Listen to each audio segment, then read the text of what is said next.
কথা দিয়েছিলাম এই প্রজন্মের জনপ্রিয় সঙ্গীত শিল্পীদের নিয়ে ফিরবো আপনাদের মাঝে। দর্শক, পরিচয় করে দিয়ে আমাদের সঙ্গে আছেন এই প্রজন্মের জনপ্রিয় কণ্ঠশিল্পী বাঁধন সরকার পূজা। পূজা দিয়ে আপনাকে আমন্ত্রণ আমাদের আজকের আয়োজনে। থ্যাংক ইউ, তোমাকেও অনেক ধন্যবাদ। অনেক অনেক ধন্যবাদ। এবং দর্শক, আমাদের সঙ্গে আরো উপস্থিত আছেন জনপ্রিয় কণ্ঠশিল্পী এবং সুরকার মোহাম্মদ মিলন। মিলন ভাই, আপনাকে আমন্ত্রণ আমাদের আজকের আয়োজনে। ধন্যবাদ আপনাকে। কেমন আছেন? আলহামদুলিল্লাহ ভালো আছি, আপনি কেমন আছেন? খুব ভালো আছি।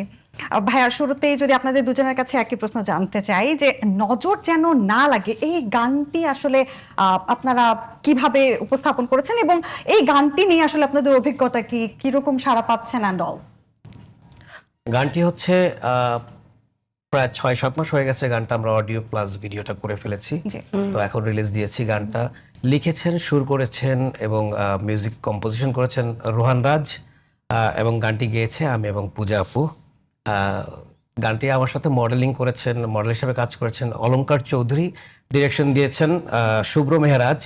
গানটি নাটাই মিউজিক্যাল ব্যানার থেকে আসছে এবং এই গানটি প্রথমে অডিওটা হয়েছে। অডিওটা হওয়ার পর আমরা প্রায় অডিও হওয়ার 15-16 দিন পরে মিউজিক ভিডিওর কাজ করে ফেলি। বাট অনেক গ্যাপের পরে দেশের পরিস্থিতি সবকিছু মিলিয়ে আমরা গানটা এতদিন পরে রিলিজ দিয়েছি এবং খুব সুন্দর এবং অনেক ভালো সাড়া পাচ্ছি। একদমই তাই। এবং আমি যদি পূজাদির কাছে একটু আসি, পূজাদি স্টুডিওতে গান গাওয়ার অভিজ্ঞতা কেমন, বা ভয়েস দেওয়ার এই অভিজ্ঞতাটা কেমন?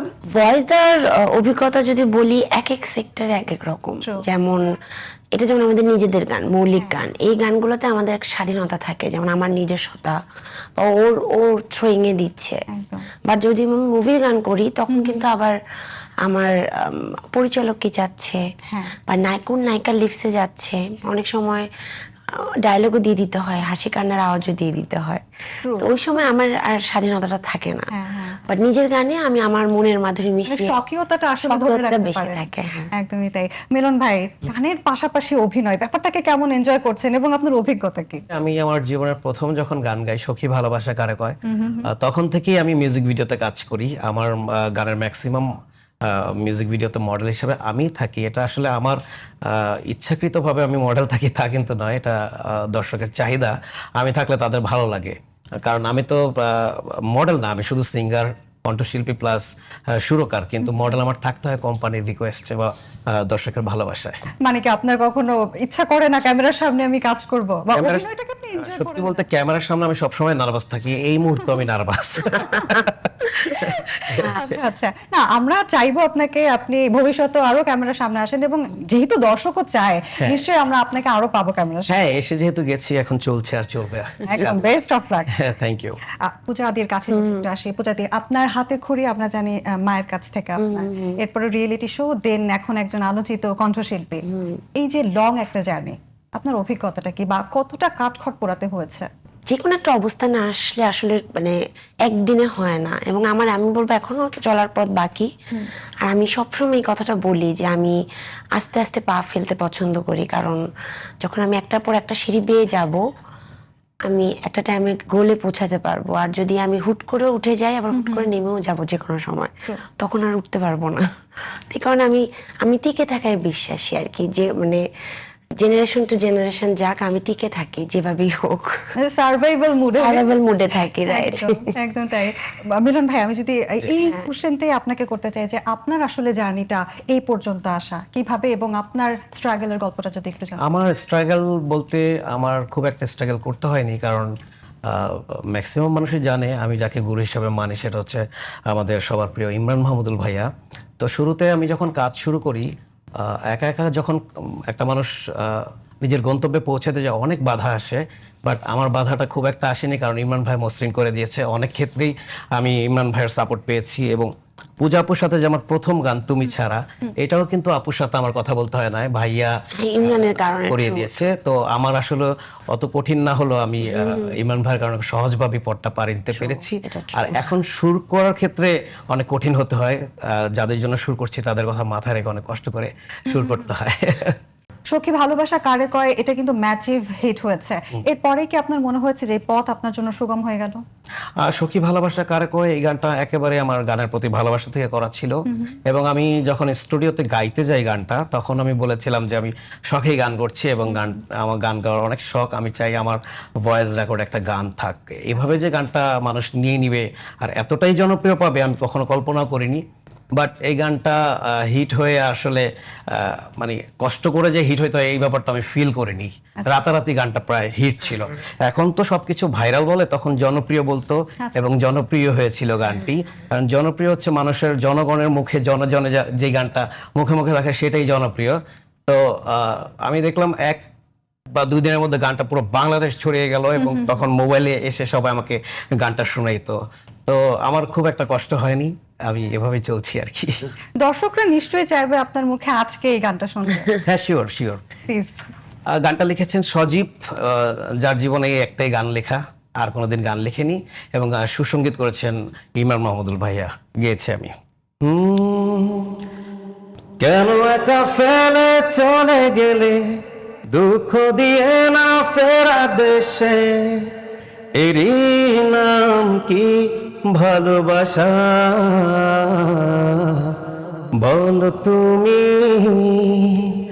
আর কতদিন রবে দূরে আমায় ছেড়ে, মনে মনে কল্পনাতে আসো কেন বারে বারে, কেন একা ফেলে চলে গেলে দুঃখ দিয়ে না ফেরা দেশে, এরই নাম কি ভালোবাসা, সখী ভালোবাসা কারে কয়, সখী ভালোবাসা কারে কয়, হৃদয়ের মন্দিরে আছো বসে তুমি, এ ব্যথা প্রাণে নাহি সয়, সখী ভালোবাসা কারে কয়, সখী ভালোবাসা কারে কয়, হৃদয়ের মন্দিরে আছো বসে তুমি, এ ব্যথা প্রাণে নাহি সয়। অসাধারণ থ্যাংক ভাইয়া। ইউ। পূজা দি, ইমরান পূজা কিন্তু পরপর হিট কয়েকটা গান দিয়েছে, আপনাদের দুজনের কাজের অভিজ্ঞতাটা জানতে চাইবো। আচ্ছা, মিলন যেটা বললো, যেমন মিলনের সাথে আমার পরিচয় কিন্তু ইমরানের মাধ্যমেই, এবং ইমরানের সাথে আমার যেরকম বেশ কয়েকটা জনপ্রিয় গান আছে, সেম কিন্তু মিলনের সাথেও আছে। এবং মিলনের সাথেও আমার মনে আছে যে আমি ওর সাথে গান করেছি, ইমরান রিকোয়েস্ট করেছিল। পরবর্তীতে আমাদের বন্ডিংটা তিনজনেরই এমন হয়ে গেছে যে মানে ফ্যামিলির মতো, আমাদের কোনো প্রোগ্রামে আসতো, ওর সাথে মানে ওর কাজ আমরা জানি, আমার কাজ ও জানে, এরকম হয়ে গেছে। বাট ইমরানের একটা ভূমিকা আছে আমাদের দুজনের লাইফে, এটা আমারও স্বীকার করতে হবে, ওরও স্বীকার করতে হবে, এটা ট্রু। আর ইমরান আর আমার জুটিটা মানুষ এত বেশি পছন্দ করেছে যে আমি অনেক ডুয়েট গান করেছি, মানে মিলনের সাথে যেমন হিট গান আছে, শুভ ভাইয়ের সাথে, বেলাল ভাইয়ের সাথে, তাসান ভাইয়ের সাথে, বাট কেন জানি মানুষ ঘুরে ফিরে ইমরান পূজা নামটা আগে বলে। বা ইমরানও অনেক মানুষের সাথে কাজ করছে, এরপর ফিল্মে অনেক গান করেছে। এটার কারণ হচ্ছে গিয়ে ওই সময় যে কয়েকটা গান ছিল আমাদের, বা আমাদের জুটির গানগুলো একটানা পরপর হিট ছিল, এবং এর পরপরই আবার মিলনের সাথে কাজ হয়েছে। তো এই কারণে আমি বলবো লাক। তার মধ্যে আবার আমরা যেহেতু অনেক ছোটবেলার ফ্রেন্ড, ও খুব ভালো বুঝে যে আমি কোন গানগুলো আমার ভয়েসে যাবে, কোনটাতে আপনি আমি কিভাবে কমফোর্ট ফিল করবো, বা গান গাওয়ার সময় আমি খুব হোমলি ফিল করি। তো সবকিছু মিলিয়ে আর কি, মানে যখন সবাই মিলে একটা প্রচেষ্টা করে, ওই কাজটা অনেক ভালো হয়। একদমই তাই। আপনার থেকে তো আজকে একটা গান শুনবোই, কিন্তু তার আগে দর্শক নিয়ে নিচ্ছে একটা ছোট্ট বিরতি, ফিরছি কিছুক্ষণের মধ্যেই। বিরতির পর সবাইকে ওয়েলকাম করছি স্যান্ডেলিনা শোবিজ ওয়ার্ল্ডে। পূজাদি, যেমনটি বলছিলাম, আচ্ছা আপনার কাছে আমার খুব পছন্দের একটা গান শুনতে চাইবো। তুমি দূরে দূরে গানটা কিন্তু ম্যাচিভ হিট হয়েছে এবং আমারও ভীষণ পছন্দের একটা গান, আপনার কাছ থেকে দুলাম শুনবো। একটা মজার কথা বলি, তুমি দূরে দূরে থেকে ওনার মধ্যে কিন্তু বাঁশির পিস আছে, এটা ওর দারুণ। মানে আমরা তিনজনই খুব প্রথম দিককার কাজগুলোতে কানেক্টেড খুব বেশি একজন একজনের কাজে। আর এটা আমার প্রথম বাঁশি বাজানো ছিল। আমি অনেক জনপ্রিয় গানে বাঁশি বাজিয়েছি, বাট প্রথম কোন গান সেটা হচ্ছে পূজা আপু এবং ইমরান ভাই। এই গানটা অনুরূপ আইজদার লেখা ছিল, ইমরানের মিউজিক অ্যারেঞ্জমেন্ট এবং টিউন করছে। তুমি দূরে দূরে আর থেকো না, চোখে চেয়ে দেখো না, তুমি ভালোবেসে আমাকে ওই হৃদয়ে বেঁধে রাখো না, তুমি দূরে দূরে আর থেকো না।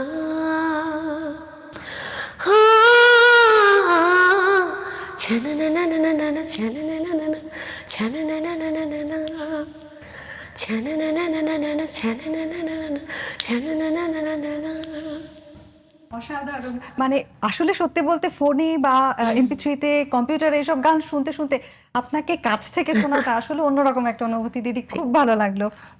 এবার একটু যদি জানতে চাই, আপনারা নিশ্চয়ই সিনেমা দেখেন, বাংলা হোক বলিউডের হোক, কোন হিরোইন বা হিরো পছন্দ? শুরুতে আমরা হিরো দিয়ে শুরু করবো, কোন হিরো ভালো? সবসময় পছন্দ সালমান শাহ।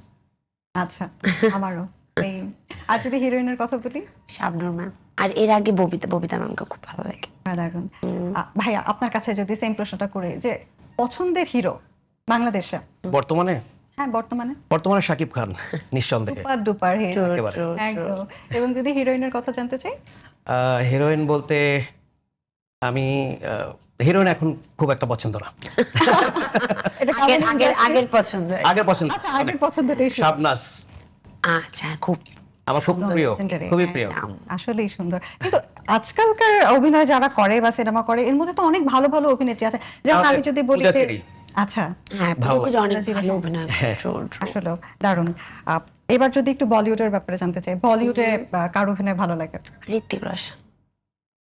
দিদির সাথে কিন্তু আমার অনেক মিল আছে। আমার অনেক পছন্দ। আচ্ছা, হিরোইনের কথা যদি বলি, ঐশ্বরিয়া রায়। আসলে মিল আছে তাই না? একদমই তাই। এবং ভাইয়ার কাকে পছন্দ? শাহরুখ খান, দীপিকা। দীপিকাকে আমার ভালো লাগে। সুপার ডুপার হিট জুটি। একেবারে। একদমই। গানও তো নিশ্চয়ই শোনা হয়। হ্যাঁ, শিওর। কার গান ভালো লাগে বাংলাদেশে? কি মনে হয় কে খুব ভালো গান করছে, বা কাকে অনেক দূর পর্যন্ত দেখতে পাচ্ছেন? এখন অনেকে আছে, একজনের নাম বলতে পারবো না। এখন যারা কাজ করছে বেশ, মানে কয়েকজনের নাম বলতে হবে, একজনের নাম আমরা বলা যাবে না। শুনি, মানে আমরা যদি সিরিয়াল এখনকার মধ্যে যদি এখনকার কাজ করছে তাদের মধ্যে এখন এই মুহূর্তে আমার যেগুলো নাম মনে আসছে, যেমন মাহাতিন সাকিব, অবন্তী সিথি, মানে আমি আমার পরের কথা বলছি। জি জি জি। আমাদের টাইমের ওরাও তো আছে। আর এখন আরো নতুন অনেকে আসছে যারা খুব সম্ভাবনাময়, এবং এখন যেহেতু প্রডিউসারের জন্য ওয়েট করতে হয় না, মানুষ কিন্তু নিজে নিজের ইউটিউব চ্যানেলে বা ফেসবুকে গিটার বাজিয়ে গান গেয়েও যদি ভালো লাগে লাইমলাইটে আসতে পারবে। তো ওই কারণে যদি ট্যালেন্ট থাকে, মানে আমাদের যেরকম কাঠখড় পোড়াতে হয়েছে, বা এখন যেরকম ডিজিটালি আমাকে দেওয়া যাচ্ছে, আপু ভাইরালের যুগ, দেখা যায় যে একটা গান করলাম লাইভে এসে বা নিজে একটা পেজ খুলে এক্স্যাক্টলি রাতারাতি ভাইরাল হয়ে যাচ্ছে। হ্যাঁ, বা আমি লিংক দিচ্ছি, এই যে ইউটিউবে লিংক দিচ্ছি, তুমি চালিয়ে দিচ্ছ। আগে কিন্তু আমাদের চ্যানেলে যে ছোট ডিভি ছিল, নিয়ে বসে থাকতো তো ঘন্টার পর ঘন্টা। তো ওই ব্যাপারগুলো এখন একটু ইজিয়ার হয়ে গেছে। বাট হ্যাঁ, আমি ভাইরাল ভালো হয়, খারাপও হয়, নেগেটিভটা বেশি হয়। বাট আমি সবসময় জনপ্রিয়, যে বললো জনপ্রিয় ব্যাপারটা, জনপ্রিয় সেটা তুমি থাকলেও না থাকো, ওটা মানুষ মনে রাখবে, আজীবন মনে রাখবে, জেনারেশন। আর ভাইরাল এটা আজকে আছে, একটু পরে ভুলে যাবে, নতুন টপিক আসলেই ভুলে যাবে। একদমই তাই, মানে পচনশীল দ্রব্য আমরা বলতে পারি। আচ্ছা, এবার যদি মিলন ভাইয়ের কাছে জানতে চাই, মিলন ভাই, আপনার কি মনে হয় এই সময়কার এই প্রজন্মের কাকে খুব সম্ভাবনাময় মনে হচ্ছে? সম্ভাবনাময় যেহেতু চিনেই ফেলেছি, সম্ভাবনা পার করছে অলরেডি। কারণ সম্ভাবনাময় হচ্ছে যে চেষ্টা করছে, এখনো লাইমলাইটে আসতে পারেনি, তাকে খুব একটা চিনি না। তো আমি যাদের কথা বলবো, যেমন জিশান খান শুভ, আমার খুব পছন্দের একজন শিল্পী, ওর গানগুলো আমার খুব ভালো লাগে। নতুন আরো অনেকেই করছে, এবং মাহাতিন সাকিব তো খুবই জনপ্রিয়, ওর গানও খুব শ্রুতিমধুর, আমার খুবই ভালো লাগে। ভীষণ ভালো লাগে। আরো অনেকেই আছে। ভাই, আপনি তো সুরের মানুষ, সারাদিন সুর নিয়ে খেলা করা হয়, সেটা গলায় হোক বা কম্পোজিশন হোক, মানে কেমন লাগে সুর নিয়ে কাজ করতে? এবং আপনি কোন দিকগুলোতে আসলে বেশি ফোকাস করেন সুর নিয়ে কাজ করার ক্ষেত্রে? নিজের ক্ষেত্রে হচ্ছে, যদি আমার নিজের জন্য সুর করি তাহলে আমার জন্য খুব কমফোর্ট হয়, কারণ আমার হচ্ছে সবচেয়ে প্রিয় শিল্পী এই পৃথিবীতে উদিত নারায়ণ। তো আমি যখন গান করি, ওনার একটা ধারণা আমার মধ্যে থাকে আমার গায়কিতে এবং আমার সুরগুলোতে, আমি খুব পছন্দ করি তাকে ফলো করতে। আর যদি অন্যদের জন্য সুর করি তখন একটু ক্রিটিক্যাল হয়ে যায়, কারণ সে কোন টাইপের গাচ্ছে, তার থ্রোয়িং কেমন, এগুলো চিন্তা করে সুর তো আসলে বইয়ে লেখা থাকে না, এটা নাজিল হয়।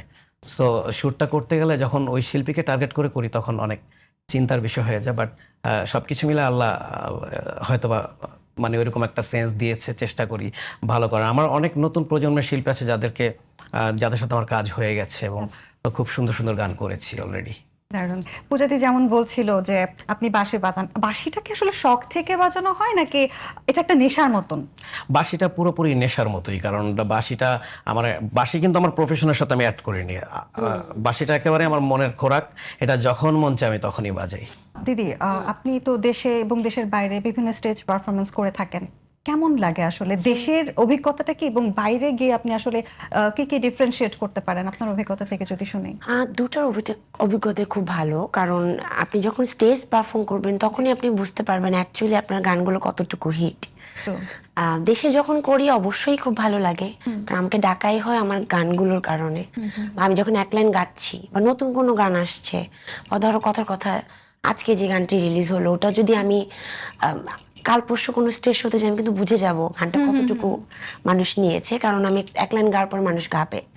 আর দেশের বাইরের যারা প্রবাসী ওরা কিন্তু খুব বেশি দেশের কথা মনে পড়ে ওদের, বা ওরা যখন সফট কর্নারটা থাকে এক্স্যাক্টলি, এবং ওরা যখন দেখে দেশীয় কোনো শিল্পী এসেছে, আমার দেশের মানুষ আসছে, ওরা খুব বেশি এক্সাইটেড থাকে এবং কি করবে কি করবে না এরকম করে, খুব আপ্যায়ন করে। এবং আমি একটা মজার স্মৃতি বলতে পারি যে দূরে দূরে থেকে ওনার যে গানটার কথা বললাম, আমি স্টেজে গেছিলাম আমি আর ইমরান একটা কাতারের প্রোগ্রামে। তো ওইখানে আমরা গান গেয়ে চলে আসছি, আমিও ইমরানও। আমাকে আবার উঠানো হয়েছে যে আমাদের গানে চিঠি পড়া ছিল। আচ্ছা, ওই চিঠিটাও পড়তে হবে, ওরা এত ভালো করে গানটা নিয়েছে। আমি আবার উঠে 2 লাইন চিঠিটা পড়েছি।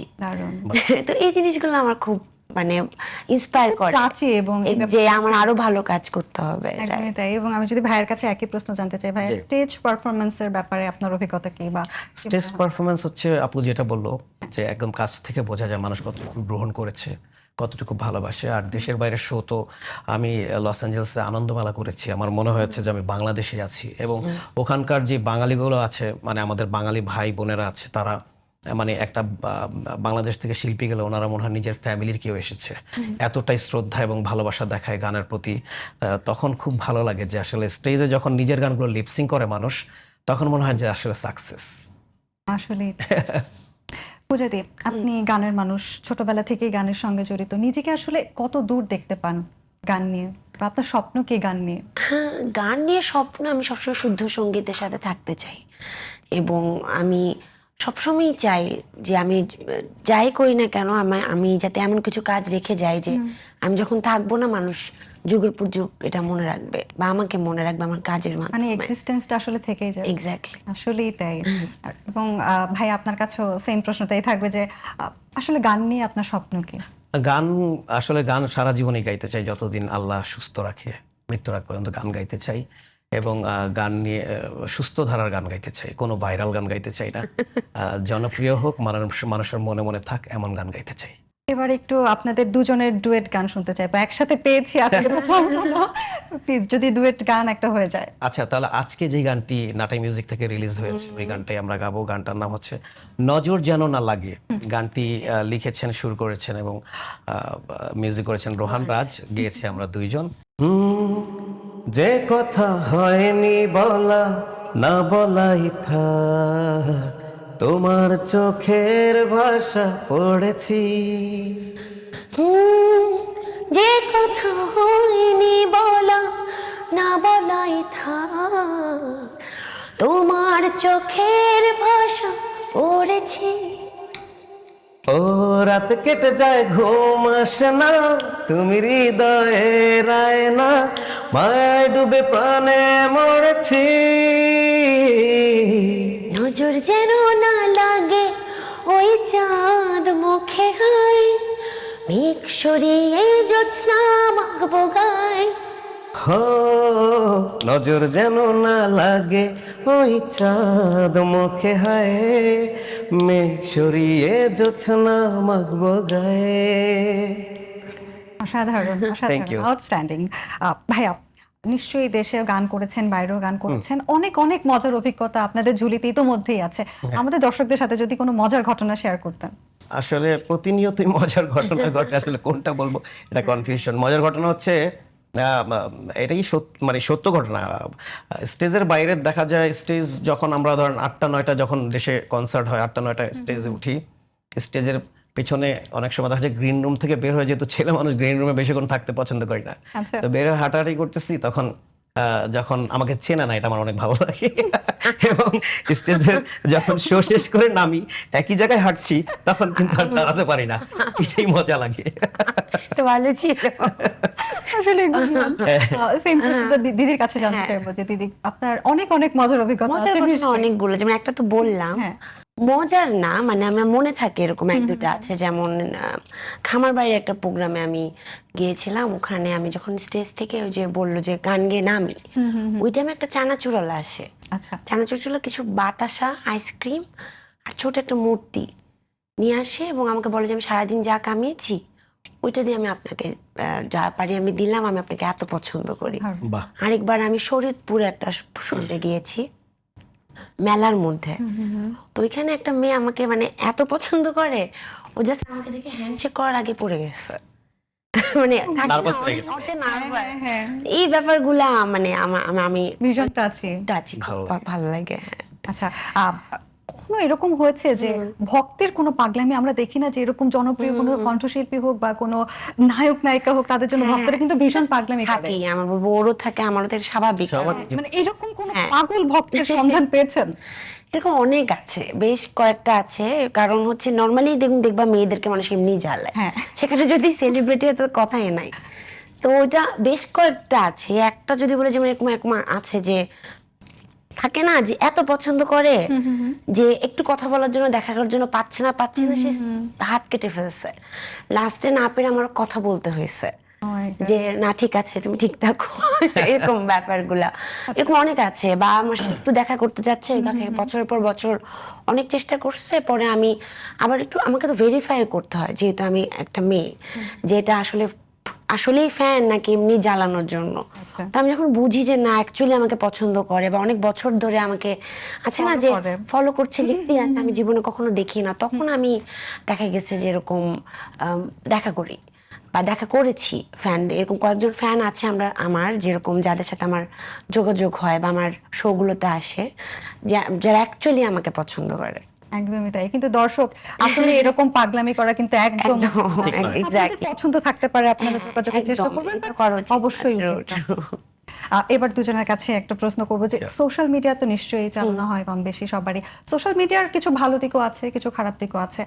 কোন দিকটা আসলে আপনাদের খারাপ লাগে এবং কোন দিকটা সোশ্যাল মিডিয়ার ভালো লাগে? খারাপ সবসময় খারাপ লাগে, যে কোনো বিষয় খারাপ হতে পারে। একটা গান, আগে তো মানুষ অ্যালবাম কিনে শুনতো এবং শিল্পীদের সম্মানটা ওই লেভেলই ছিল, কারণ টাকা দিয়ে কিনে তার ভক্ত হইতো। এখন তো মাগনা কাছে চলে আসে, চান্স পেলে একটা বকা দিয়ে দেয়। চান্স পেলে, নট অনলি আমার ক্ষেত্রে, সবার ক্ষেত্রে চান্স পেলে গানের ভুল ধরবে। একটা গান বানাইতে অনেক সময় লাগে, অনেক শ্রম লাগে, কিন্তু সে ধরেন 5 মিনিটে দেখে বলে দেয় এটা হলো, ওইটা হয়তো, এটা মানে এখন খুব সস্তা হয়ে গেছে মার্কেটিংটা। এটা খুবই খারাপ লাগে আমার, যে আপনারা সুযোগ পেয়েছেন, আমার ফ্রেন্ড লিস্টে ঢুকে দেখছেন, হয়তো ভুল ত্রুটি থাকলে বলবেন, যেটা এরকম ভালো হইতে পারে, বাট ব্যাড মন্তব্যটা না, আমাদের প্রত্যাশা এমন ভাই আপনার থেকে। আপনার কিছু সময় খারাপ লাগে যখন কেউ বলে যে আমি আপনাকে অনেক ভালোবাসি। এটা তো ভালোবাসা আসলে ফেক হইলো, কিন্তু ভালো লাগে শুনতে। এবং পূজা দিয়ে আপনার কাছে জানতে চাইবো সেম প্রশ্ন। ভালো খারাপ দিক দুটোই আছে অবশ্যই। খারাপটা যদি আমি বলি, যে ওই যেটা বললো, অবশ্যই খারাপ লাগে, কারণ একটা আমি নটলি কাজ যে কোনো কিছু মানে খারাপ একটা জিনিস দেখলে একটু হলেও ইম্প্যাক্ট হয়। কয়েক বছর আগে হয়তো একটু বেশি ইমোশনাল হয়ে যেতাম, এখন হয়তো একটু কন্ট্রোল করতে পারি, বাট আমি একটা টাইমে নিজেকে এভাবে বুঝতেছি না। আমার মনে কিছু পিপল আছে দেখবা যে এরা বসেই থাকে, নট অনলি আমি, মিলন, সেটা যে লিজেন্ড হোক বা যে কেউ হোক, নতুন একটা কাজ হোক, সেম কমেন্ট, সেম মুখস্থ কথা লিখে সবাইকে, এগুলো সেম জামা কাপড় নিয়ে, গান নিয়ে, চেহারা নিয়ে, ক্যারেক্টার নিয়ে, এবং এটা মুখস্থ কথা ওই ঘুরে ফিরে ওরাই একটা গ্রুপ অফ পিপল, তো ওরা আমার কাছে মনে হয় যে ওরা Frustrated. অসুস্থ, ফ্রাস্ট্রেটেড, তো আমার ওদের থাকে। জন্য মায়া হয়। True. হ্যাঁ, ও গড ব্লেস দেয়ার। আর ভালো দিক যেটা সেটা বলবো, যেমন হ্যাঁ আমরা আমি যে বললাম যে আমার অনেক কষ্ট করতে হয়েছে আমাদেরকে, যারা সিডির যুগের বা ক্যাসেট, ছোট একদম ছোটকালে আমি ক্যাসেটও পেয়েছি, তো ওই কষ্টটা এখন করতে হচ্ছে না। যারা নতুন ওদের সম্ভাবনাটা বেশি, আবার কম্পিটিশনও বেশি। আবার আগে যেমন যে কষ্ট করে সিডি ম্যানেজ করতে হতো অনেক দূর দূর থেকে, আর এখন আমার নামে একটা ক্লিক দিলে গান চলে আসছে। এটা একটা ভালো দিক। একদমই তাই। আমরা আমাদের আয়োজনের একেবারেই শেষ পর্যায়ে চলে এসেছি দিদি। শেষ করার আগে আপনার কাছ থেকে আপনারই পছন্দের কোনো একটা গান শুনবো। যেহেতু আমরা আসছি, আমি চাবো আমি আর ওই একটা, আমাদের অনেকগুলো গান আছে, ওখান থেকে একটা ডুয়েট। হ্যাঁ হ্যাঁ, শিওর শিওর শিওর। তুমি ছাড়া, এই গানটা মানুষের অনেক পছন্দ এবং পূজাপুর সাথে আমার প্রথম গাওয়া গান তুমি ছাড়া। এত সুখ এত দিনে তুমি দিলে গো আমায়, বাঁচব না কখনো ছেড়ে থাকতে তোমায়। তুমি ছাড়া নেই তো আমার সুখে আলো, তোমারই মতো এমন করে ভালোবাস বেকে বলো। তোমাকে পেয়েছি আমার এই জীবনে, ভালোবেসে নেব তাই বুকে জড়িয়ে।